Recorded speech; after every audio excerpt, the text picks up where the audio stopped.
Elizabeth II from Canada, I believe. DG Regina. Maple Leafs, 1976, 1 cent, Canada. RG.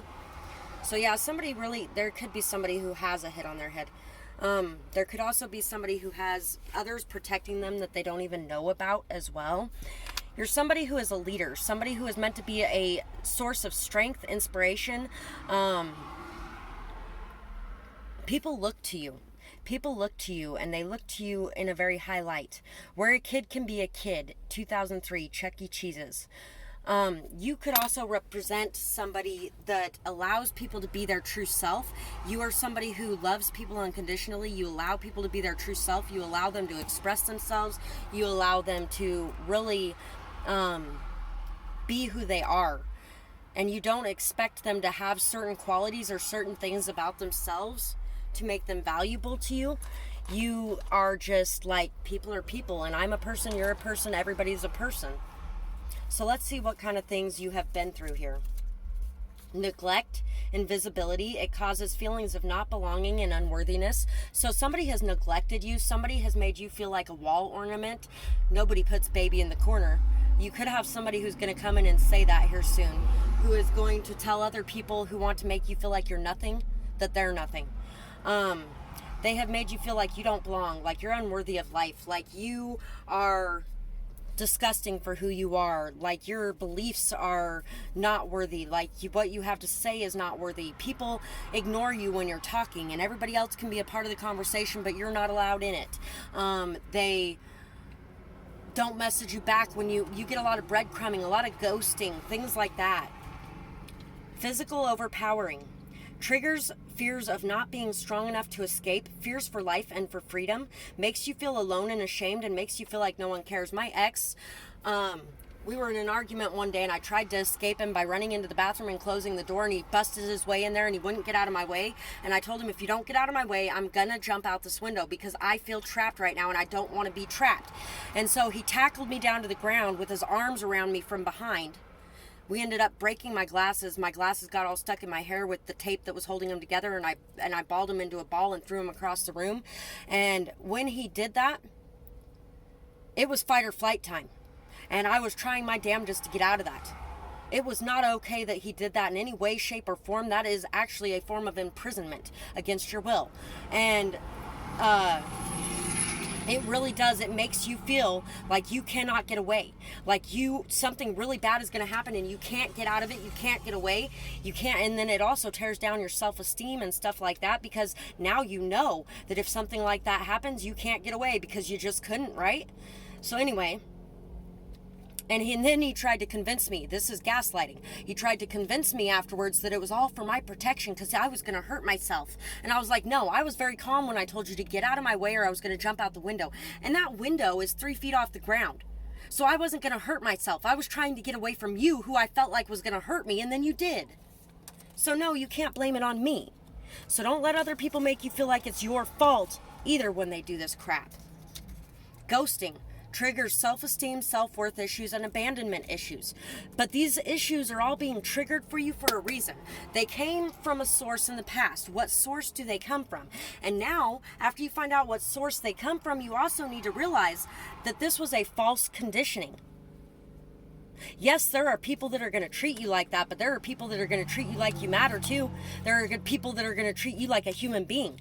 You are somebody who is very kind, caring, loving, considerate of others, and you deserve to have that energy in your life. And if these people are not treating you that way, you walk away and find people that will. And you also realize that it has nothing to do with you and it has everything to do with them. They are so busy feeling so insecure about themselves and like they could never have anybody love them for who they truly are, that they are busy trying to make you feel bad about yourself so that you feel like nobody would ever accept you in this world like they do, so that you'll stay there in that pot of misery with them because they don't want to be alone in it again. Funny enough, they're dealing with their own abandonment issues, which is why they're behaving this way. And also, you need to watch out and make sure that you are not doing the same things to other people around you because of the abuse you're enduring from them. I jumped on my daughter once because she was going all nuts. And you know what? That's an excuse. She was going all nuts. I jumped on her and I held her down for a minute. And then afterwards, immediately, I apologized and it never happened again. And it was a couple days after that incident happened with my husband. I could say it's because of the abuse, but it's not because of the abuse. I still had the choice in my hands to react that way. And when I did react that way, I had the choice in my hands to decide where did this problem come from, to understand it, and to not let it happen ever again. Socialize with others. We learn by doing. Don't let trust issues get in the way forever. Ask for support or help. Be with those you admire. Listen to the perspectives of others. Call people you love. Do some gardening. This can help you to get grounded, and it also gives back to the earth as well. Plant some trees, food, or flowers. Get your hands and feet in the dirt, and this will really help you with grounding. It'll really help you with finding your peace, your balance, and maintaining that peace and balance. And also, socializing with others, getting out there, calling in people, talking to them, things like that will also help you to realize that this person's world that they created for you is not the only world there is out there. There are other worlds where you do not have to be the invisible person. And also, sometimes we go into that invisibility in our childhoods as a way to hide ourselves, protect ourselves from the world outside us. And so it's also time to question yourself and see if you have done this to yourself in some way. It's also the way that we deal with, we can get triggered by that and go back into being invisible as well. And you know what? I wasn't invisible again after a long time of being invisible. And then I got into my marriage and I was invisible again for 10 years. And I haven't been invisible again since then. I hope I never am again. But sometimes that does happen where we fall back into old patterns without even realizing it. Time to practice mindfulness. Be aware of the present moment and observe and try to respond but not react, which is kind of hard to do sometimes. But at the same time, you know, all you're doing is feeding them. You're feeding them when you react the way that they want. So don't feed them. Feed yourself. Feed yourself and respond to them. Take some you time to relax. Meditation, massage, bath, shower. If it's too stressful, take a break and come back to it later. It will be much easier to deal with if you have a fresh and rested mind. You could also be connected to pile 1 as well. There was something about showering there too. But that is one of the best ways to cleanse your energy and to renew your energy, is to shower, to bathe, to jump in the river, things like that. The sin, the crime, and the shame is no longer yours to hold. Place the blame where it belongs. Accept, let go, forgive. You did nothing wrong. It's time to stop blaming yourself for the way that this person behaved and the way that they treated you. It's time to stop feeling like there's something wrong with you and that's why they gave you breadcrumbs. It's time to stop feeling like you can't express your side of the story because it's abusive to express your side of the story. No, it's abusive to tell somebody they can't express their version of what's going on, because that's manipulation and gaslighting right there. So let's get on to the rest of this message here. We artists are a different breed of people. We're a happy bunch. So they say everything looks better with odd numbers of things, but sometimes I put even numbers just to upset the critics. And what's funny is that reminds me of the fact that we had a polyamorous relationship for a little bit. Anyway, we artists are a different breed of people. We are a happy bunch. You are a happy person and you deserve to be around happy people. And sometimes people in their miserable little worlds can't stand to have people be happy around them. And you can't just live in their miserable world with them either. It makes you miserable. You need to be outside your box. You can't be shoved in a little box that everybody thinks you should be in. You can't just be hidden in the background. You are meant to be seen. You are meant to be heard. You are meant to be noticed. And other people who can't handle you being noticed, they are the problem. It's time to stand strong on your own and to stop doing things to please others. And the King of Cups came out in the last one. The Knight of Pentacles came out in the first two. They're all very similar messages this time. King of Cups and Knight of Swords. So it's time to express your truth regardless of how scared you are to do it. It is time to express your truth. It is time to express it from a place of emotional stability, balance, and this other person is quite capable of keeping their anger toned down. They're capable of expressing everything without many emotions. So they make you look crazy by expressing your side of it, because you are expressing it in a very emotional way, in a very impulsive way, in a very harsh way.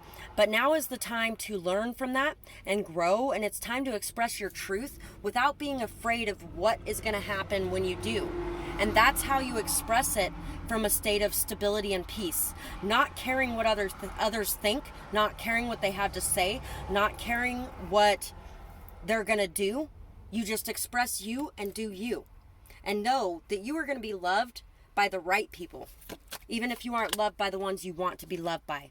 Taking action on new ideas, rapid growth, desire to begin, new understandings, new thoughts and ideas of what is important to you, wanting passion, new beginning in thoughts, passions, or ideas, ready to act on your own desires, determined and set on a new path. So you are on this new path, you're determined to go down this path, you're working very hard for this, and you are working very hard to gain your self-esteem, your self-worth, your self-value, to be able to stand strong on your own and know that you have everything that you need within yourself, and the universe will provide the rest, so that you can express yourself very honestly to others and still very kindly to others.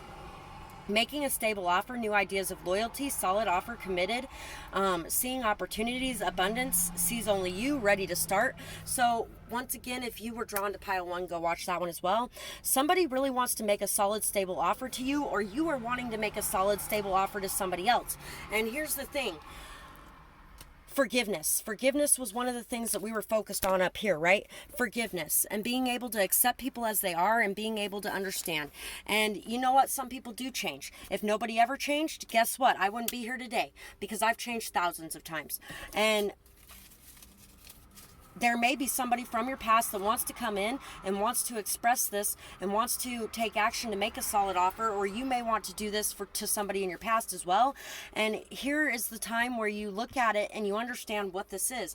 And you also know that both of you guys had some things to learn and grow from, and maybe things can be more stable now. Maybe things, and looking at things with a new perspective, new ideas, new understandings is really going to help you to be able to go after whatever it is that you do want, and to know what's a solid offer, know what is a good direction for you, know what's a good new beginning and what isn't.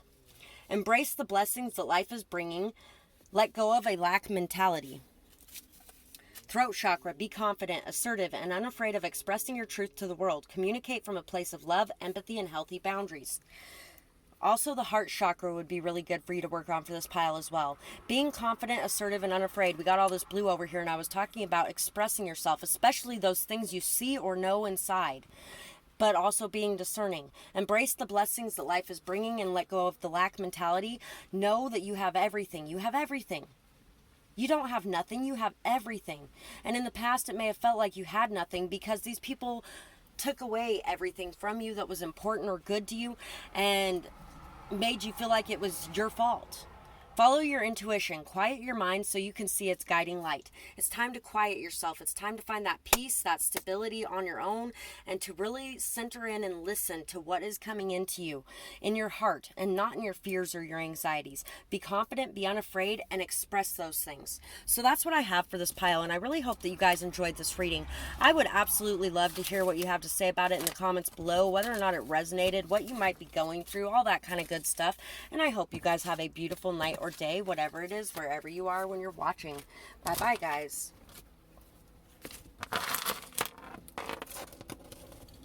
Pile 4. Pile 4, you got 2 of the blue ones like pile 3 did.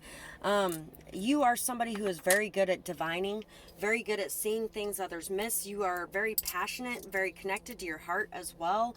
You really need to focus on healing your throat chakra, healing your solar plexus chakra, or not your solar plexus, your sacral chakra, and your heart chakra.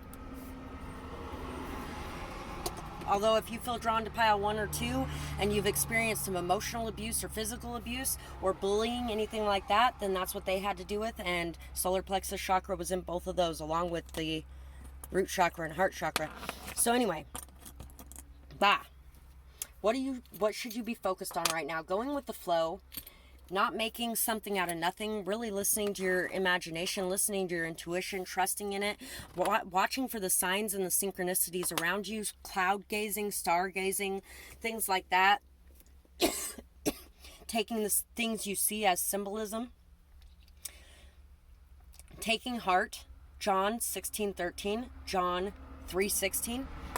So those Bible verses may have something for you in them as well. And it's time to really take heart, to understand, be compassionate, be courageous, be bold, be strong. Know that whatever you're facing and going through right now, it's not the end of the world. Things are going to look up. Listen to your intuition. It's time to also focus on purifying and cleansing your energy and really connecting more to your guides and your God, your ancestors. We have OMG, or oh my God. We have this little starfish. Working on knowing that true depth and beauty lies within as well, and not just looking at the outer appearance of things. And also, you know what? I feel like you are somebody who's very much in the spotlight, somebody who's meant to be in the spotlight, somebody who's meant to be a leader. Be the leader that you feel like you should be. Be the leader that you see yourself being. Be a leader that can make you proud, and make sure that your leading is not just on a superficial level, but that it goes deeper than that. That your way of leading communicates a deeper meaning. So let's see what we got here for things that you have went through. We got 4 of them for this pile. Chaotic lifestyle, nothing feels safe, hypervigilance, feeling like the sky is falling, waiting for the other shoe to drop. Once again, if you're drawn to pile 1 and 2, go back and watch those, because pile 1 was a child of an addict as well, and pile 2 had something about the sky falling. So you have been living in a very chaotic lifestyle where nothing feels safe, nothing feels structured, nothing feels stable. You've had to be very hyper vigilant. You've felt like the sky is falling, and you've really been waiting for the other shoe to drop. I've been living in my RV for the last year, and that's kind of what my chaotic lifestyle has been. But I am very peaceful and happy when I'm in that state. When I'm in the other state, I'm not. When I'm in the other state, I'm anxious, fearful, worried, constantly thinking that everyone's out to get me and everything's going bad and oh my gosh. But then I pray, I meditate, I talk to my ancestors, I talk to my guides, I talk to my angels, I get in touch with that part of myself again, that spiritual aspect and that spiritual side, and I remember that I am not alone, that I am guided, that I am protected, and that if anything does happen, everything that happens is meant to be. And everything is a part of the plan and purpose. And when you look back on some of the worst moments of your life years later, you're like, oh, hey, if that wouldn't have happened, I wouldn't be me. This other thing wouldn't have happened that was really good. Know that you can feel safe, even in a chaotic lifestyle. Even if it does suck, and even if it feels like nothing is ever going to be okay, you can feel safe. You can feel at peace, especially if you are leaning on your God. Power plays overpowered by those that were meant to protect you. So people were making power plays on you. Like I said, I've been living in my RV with no money for this last year. My ex, who I could have finalized that divorce, and I could have child support and alimony right now. And he's tried to act like I'm the biggest piece of shit in the world for even asking for a favor from him and wanting to make me pay him back and blah, blah, blah, blah, blah. And I was like, you know what? We could be doing it that way. But I chose to do it this way so our kids would have a good place to live. And so that we weren't splitting the little bit of money you do have between the two of us, because then that would make 2 crappy places instead of 1 good place. But I also need you to work with me. I need you to be willing to give me time with my kids, and I need you to be willing to, once in a while when I need something, help me out, especially considering the fact that you promised to do those things for me and to support me while I was going after my own dreams if I stayed home with our kids. And I stayed home with our kids for 10 years to work for that. It should be paid. He's still an asshole. But for the last 6 months, he has pulled his head out of his ass quite a bit. And he has helped out a little bit more here and there, once in a great while. But he can do things like take me out to eat with the kids present. And then, but he can't give me $20 to throw some food in my trailer, which is actually cheaper than taking all of us out to eat anyway. But anyway, somebody is doing power plays in that sense. There's somebody who has been using their power, abusing their power, and making your life a living hell. Pretending to care triggers paranoia, trust issues, and doubt of those close to you. So this person has pretended to care about you, has pretended to be your friend, kind of like this man. You know, he's been my friend for the last 12 years, so it's hard not to be his friend. It's hard not to treat him as a friend, but he doesn't treat me as a friend. I have done more for strangers that I don't even know. He has done more for strangers because of my influence than he has done for me in this last year. And yet I've done just as much for him in this last year. Not as much. I scaled it way back, but I've done far more for him in this last year than he has for me. Because I used to do everything for him and he did nothing for me. So now it's a little more balanced. It's slowly getting to a balance. Sexual abuse, rape, molestation, using or making threats, force, or taking advantage of an inability to consent. So somebody, whether it's through coercion, whether it's through violence, whether it's through, it doesn't matter what it's through. Some of the people for this pile have experienced sexual abuse in one way or another, whether that be molestation, whether that be rape, whether that be coercion rape, whether that be blackmail rape. It doesn't matter what kind of rape. Somebody used their position of power and over you and against you, whether that be their strength, whether that be their manipulation or gaslighting, whether that be their position of power, like higher up, boss, thing like that. So somebody has been sexually abused in this pile, and I have been as well. I've been several times in my life. You may have even been sexually abused by people who didn't really care about you, but they pretended to care about you. So I feel like a lot of you, it could be coercion rape, where somebody comes in and tells you, oh, I love you, I love you, I love you, please have sex with me, please have sex with me, please have sex with me. I had somebody do that a couple years ago. And I was like, no. What about your girlfriend? She's 8 months pregnant. His name was Chewy Archiga. What about your girlfriend? She's 8 months pregnant. What about her? No, but I love you so much and I've loved you for so long and it just took me so long to get here and express it. Maybe you're just here because you want validation because she's not sleeping with you right now because she's about ready to have a baby, and maybe you should care a little bit more about the fact that she's about ready to have a baby instead of whether or not you're getting off. No, he still kept coming, and he had been drinking, and he's a lot stronger than me. And because of my ex, I had a lot of issues regarding dying at that point in time. There's a lot worse things in this world than dying, and let me tell you, letting that man touch me was one of them. Especially since he came back because of it. I gave in, and fine, yes, we can have sex, and I am a damn good actress. Damn good actress. And after he was done and left, he came back a couple months later and tried the same thing, and I was like, no. And at this point, he's naked and trying to pull my clothes off at the same time, and I'm putting them on as he's taking them off. And, well, how come you did last time? He even tried crying because he loves me so much, and I hadn't even seen him since the time before. And I was like, no. And I was like, if you would have listened to me last time, you would have known I didn't want to anyway, because I told you no 50 times before I finally told you yes. And I only told you yes because I was worried that I may die tonight because I'm saying no. So no. Anyway, that may relate to some of your cases here. Let your desire to heal guide you in overcoming the past. Accept what was. Forgive yourself and others, knowing that this will remove the heavy burden of shadow of blame and what it has caused in your life. The last time this person came back, I told them they didn't do anything because they were busy trying to prove to themselves that they never raped me in the first place, because since I said no, they're not going to do anything, yet he wouldn't get his hands off me, even though I kept telling him to get his hands off me. So no, still